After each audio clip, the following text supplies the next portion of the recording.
Everything right? Alright, perfect. Hip Hop Connection on the Voice of Americans here in the studios with the cast of the To Be award-winning show, Sugar. Alright, I'll start. First off, my name is Nick Matuma and I play the character Leo on MTV's award-winning series. Oh, it is an award-winning. Yes. My bad. Says she have done my research on that one. So already award-winning. Well, in my books, you're already award-winning, given the little footage that I've seen. Alright, go ahead, So Nick. we've been in DC since Monday. Okay. And it's been a lot of work. You know, we haven't even had time to get over the jet lag. We're either at the conference, right, we're doing interviews, or we're giving talks about Sugar. It's just been so amazing, really. It's been an amazing experience. This is my first time in Washington, D.C. Oh yeah? How'd you like it? I think it's a fantastic place. I really wish that we could extend our stay. I think you guys should come and film an episode in Washington D.C. There's a very engaging and interesting diaspora community here of Kenyans, but also Africans in general. I think we would love for you guys to come and do. Maybe we'll make that happen. But so let me let you first of all introduce yourselves to the audience, to our listeners. I didn't give you a chance to do that, so we started with Nick and Emmanuel. Go ahead. My name is Kubese Emmanuel, aka Nikon. I play the role of, I play the character Femi, the very bad boy in Sugar, love, sex and money. And it's not my first time in DC, it's my second time in DC. Yay. Although the first time I was here it was a bit cold, very cold, I couldn't even move. It's now really hot. In February, now it's hot, so it looks like it's my first time because it's a different weather condition. Yeah, I hear you. You know, I got to see DC differently this time around. I didn't get to do so much last time. And, so, and we have a third member of the cast. Yeah, my name is Sharon Alago. I played Violet and Sugar, a very crazy, loud, are you the bad girl sultry of the... bad girl kind of? Okay, gotcha. I'm the only nice guy in the show. You used to be nice. Of sex, is it hard to play? Is sex still a taboo on the continent among young people like yourselves, or do you have a more liberal view of sex than me of an older generation? Well, I would say sex cannot be taboo because everyone enjoys sex. Right. You know, so but they don't enjoy speaking about it. The issue is now speaking about it Right. and seeing it in public. And I think Sugar did a very tasteful job of portraying the sex in a manner that was, because we also had to do it within the limits, of our cultural and societal limits. So you're very sensitive about not pushing the envelope a little too far. We pushed it. You did? Yeah, I was humping on Nick. So what are you sensitive about then? If you're humping on Nick, that's a little edgy. What are you not doing on the show then? No, but we did it tastefully. You kind of see the hues, you see the shadows. I see. Yeah. But there's kissing on the show. You can actually see people kissing. Yeah, there was a lot of kissing. There's a lot of kissing. He did a lot of kissing. We need to talk about that. My man. Well, you see, here's the thing. We have a lot of Western shows on Kenyan television, on African television that show these things. The problem comes when it's a Kenyan program with Kenyan actors doing it. With black actors. That's People start getting all sensitive. Exactly. That's why everybody is a little uncomfortable. But it had to be done. It's a step towards the right direction, if you ask me. Why did it have to be done, Emmanuel? I think it's the right time. We as Africans, we hide under, we hide a lot. We don't want to talk about. We cover things a lot. Like it's wrong. We need to open this thing. We need to put this thing out there. Let people know, what sex is all about. We talk about these things, but we do it in a closet. So I think what Sugar's decided to do, we decided, there's no time to, make things look, no, let's bring it out the way it is. Let's show these people the way actually it happens. And why is it important that we start opening up, conversations about this? Well, to begin with, it happens. It's not like we're coming up with new things, right. People are having sex and they're enjoying it.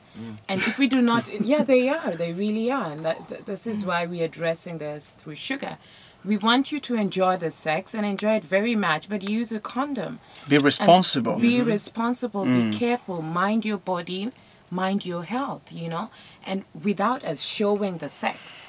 how can we show you how to use a condom? I Absolutely. mean, really, those two just have to work together. Absolutely. Yeah. Now, and this is sex. Sorry, this is.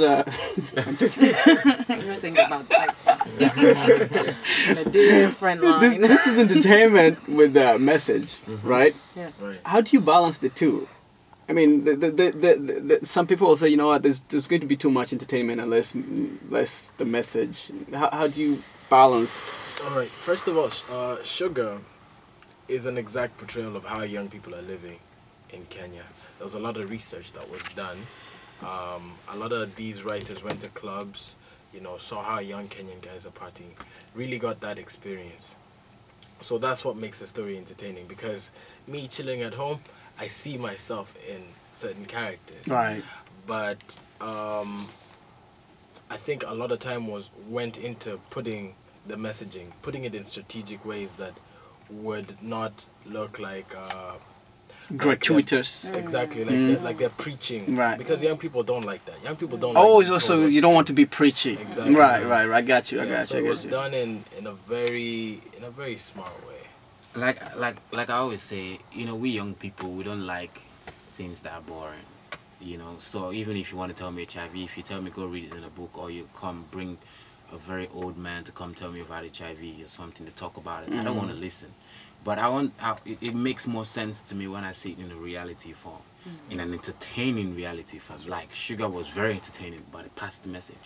Like it passed the message very well. A lot of people got the message. In as much as it was entertaining, we did a lot of kissing, we did a lot of that, but the message was passed, which is very important. You know, and people got it. People got it.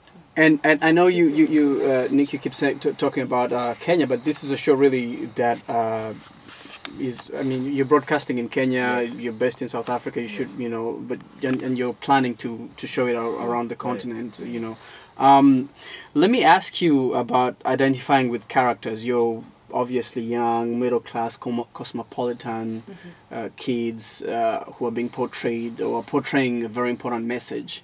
And I know we talked about it yesterday. How does, say, a kid in rural Africa, a rural African village, watching you, how does he connect with you? How do they identify with you? I mean, you're going to the club, they probably have never seen what the club is. You know. All right. First off, that was a challenge we had in Sugar One, because Sugar, we have two series of Sugar. We have Sugar One and Sugar Love, Sex and Money. And in Love, Sex and Money, we have 2 episodes that take place in a rural setting. So we have this young girl who has dreams of being a singer, and she goes into the city and she meets you know, a lot of crazy people, a sugar daddy. So I think that story in itself would be very relevant, and people, you know, from a rural setting would be able to sort of relate to that. But young people are young people at the end of the day. We all want to party. We all want to have a good time. We all want to have safe sex and Sex, I don't know. Safety comes later. I just gotta go. They don't want to have sex, so I don't know. We're just trying to tell them have it safe. You know. Also, I think one of the things MTV, Staying Alive, and UNICEF will come together to do is they decided, because not so many people watch TV.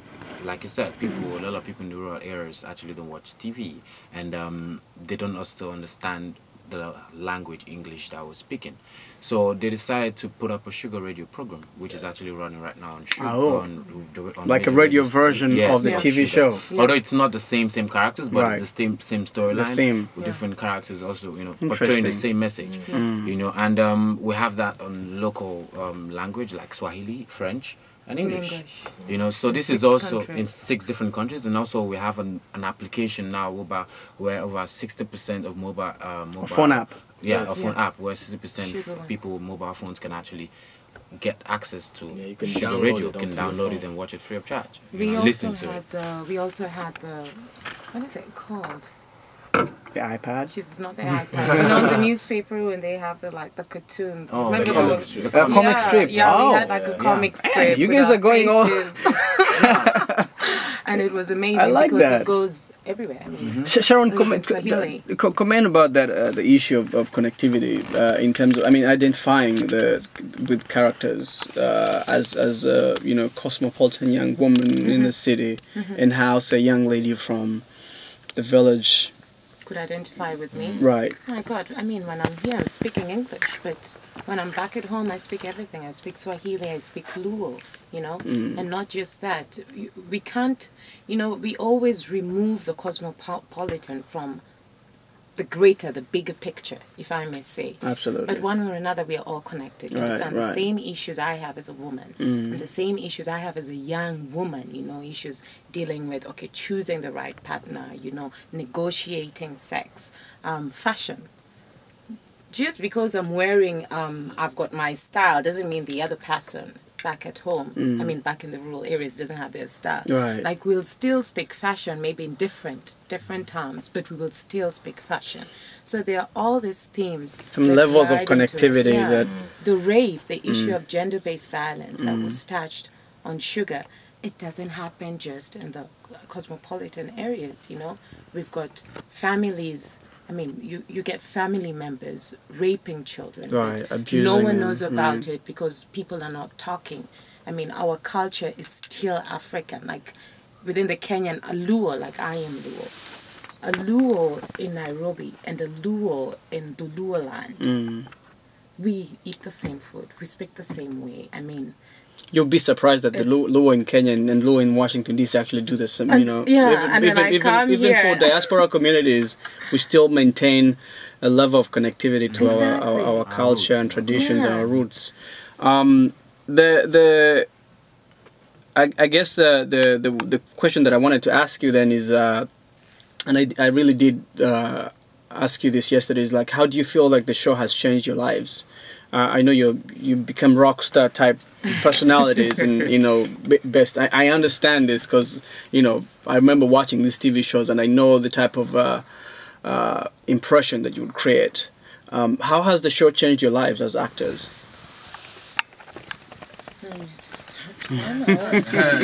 Alright, Nick, go ahead first. Okay, personally for me,